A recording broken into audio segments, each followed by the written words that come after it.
Hi friends, welcome to my channel. ఈరోజు చేయబోయే recipe mango kulfi. Mango kulfi చాలా సింపుల్గా చేసుకోవచ్చు. అలాగే ఆరోగ్యానికి కూడా, మన ఇంట్లో చేసుకునే కుల్ఫీ ఆరోగ్యానికి కూడా మంచిది.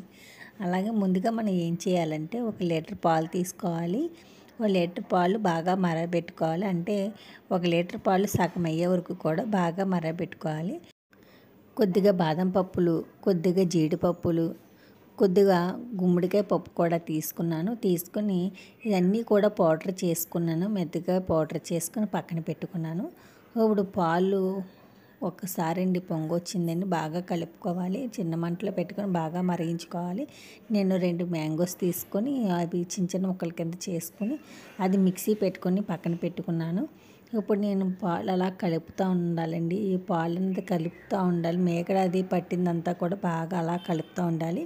చూసారు కదా, సగం అయిన తర్వాత అప్పుడండి మనం ముందుగా మనం పౌడర్ చేసుకున్నాం కదా, జీడిపప్పు అవన్నీ కూడా పౌడర్ అంతా కూడా ఇందులో వేసుకొని కలుపుకొని ఒక 5 మినిట్స్ అలా మరిగించుకోవాలండి దగ్గరికి. అలా మరగడం వల్ల బాగా మంచి ఫ్లేవర్ కానీ టేస్ట్ కానీ బాగుంటుంది. ఒక 5 మినిట్స్ మరిగితే సరిపోతుంది. అదే చిక్కబడుతుంది, అలాగే కొంచెం చిక్కబడుతుంది అనమాట.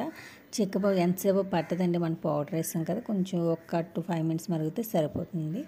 మనం ఇంకా అలా కలుపుతూ ఉండాలన్నమాట. ఇంకా స్టైల్ మేకడ కానీ మొత్తం గీక్కుండా అలాగా మరగబెట్టుకోవాలి. మనం వేసిన పొడి కూడా కొద్దిగా వండల కింద లైట్గా ఉన్నాయి కదా, అలా కలుపుతూ ఉండడం వల్ల కొద్దిగా అది కూడా కలుస్తూ ఉంటుందన్నమాట. ఇలా కలుపుతూ ఉండాలి. చూసారు కదా, దగ్గరికి అయిపోయిందండి. ఇప్పుడు నేను ఇందులోని పటికి బెల్లం వేసుకుంటున్నాను. దీనికి స్వీట్కి నేను పటికి బెల్లం వేస్తున్నానండి, పంచదార వేయట్లేదు. బాగుంటుంది, ఫ్లేవర్ కూడా బాగుంటుంది. నేను స్వీట్ కావాలని పటికి బెల్లం వేసి స్టవ్ కట్టేసుకుంటున్నాను. ఆ వేడికే కరిగిపోతుంది. అలా చూసే మొత్తం కరిగిపోయిందండి. చూసుకొని కొద్దిగా వేసుకుంటే సరిపోతుంది. చల్లారిన తర్వాత ఇంకా చూసారు కదా, చెక్కదనం కూడా పెరిగింది. చల్లారిన తర్వాత ఈ పేస్ట్ అనేది కలుపుకోవాలి. మామిడికాయ పేస్ట్ కలుపుకోవాలి. మొత్తం అంతా కూడా కలిసేలాగా బాగా కలపాలన్నమాట. ఫ్లేవర్ కూడా మ్యాంగో ఫ్లేవర్ వస్తుంది, చాలా బాగుంటుంది. టేస్ట్ కూడా బాగుంటుందండి. ఒకసారి ట్రై చేసి చూడండి. చూసారు కదా, పాల్లో మొత్తం అంతా కూడా బాగా కలిసిపోయేలాగా బాగా కలుపుకోవాలి. ఇప్పుడు ఇంకా చిక్కగా తయారైంది కదా, ఇప్పుడు దీన్ని నేను గ్లాసులో వేసుకుంటున్నాను అనమాట. ఈ టీ తాగే గ్లాసులో వేసుకొని, మీకు దగ్గర కుల్ఫీ చేసుకుని ఉంటే మాత్రం మీరు అందులో వేసుకోవచ్చు. నా దగ్గర లేవండి అవి, అందుకని నేను గ్లాసుల్లో వేసేసుకుంటున్నాను.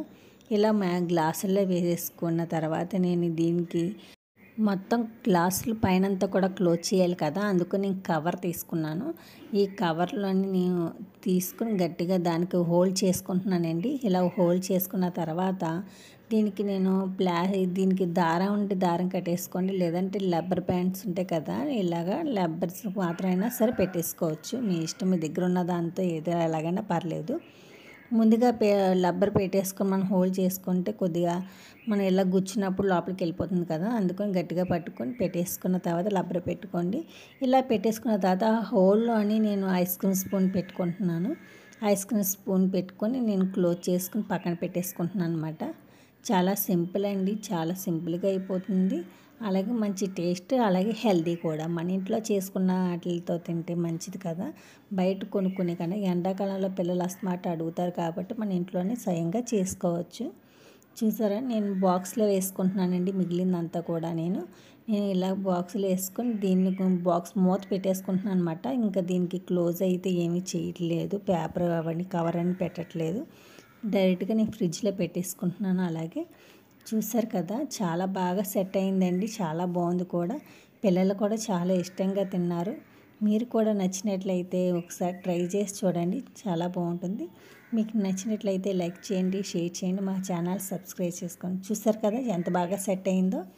ఇవన్నీ కూడా నేను కొద్దిగా బాక్స్ అన్నది రావట్లేదండి, సైడ్ని కొద్దిగా చాకుతో అన్న తర్వాత కొద్దిగా వాటర్లో పెట్టిన తర్వాత అప్పుడు వచ్చింది, లైట్గా కరిగింది. నేను ఇలా రౌండ్గా కట్ చేసుకుంటున్నాను.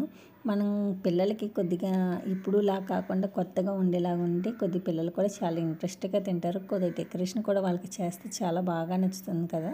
ఇలా రౌండ్గా చేయడం వల్ల వాళ్ళు కూడా ఎంత బాగుందో అనిపిస్తుంది. వాళ్ళకి కూడా కంటికి నచ్చితేనే కదండి మనకు నోటికి నచ్చేది. అందుకని పిల్లలకి ఇలా ట్రై చేసి చూడండి. బాక్స్లో వేసుకొని కట్ చేసుకొని పెట్టుకోవచ్చు. నేను అలాగే జీడిపప్పు, బాదం పప్పు చిన్న చిన్న ముక్కల కింద కట్ చేసుకొని పెట్టుకున్నాను. ఎండాకాలం కదండి, వెంటనే బయట తీయగానే కరిగిపోతుంది. అందుకే నేను ఐస్ స్క్రూప్స్ వేసుకొని పక్కన అప్పుడు నేను ఐస్ ఇది పెట్టుకున్నానండి. చూసారు కదా, కుల్ఫీ రెడీ.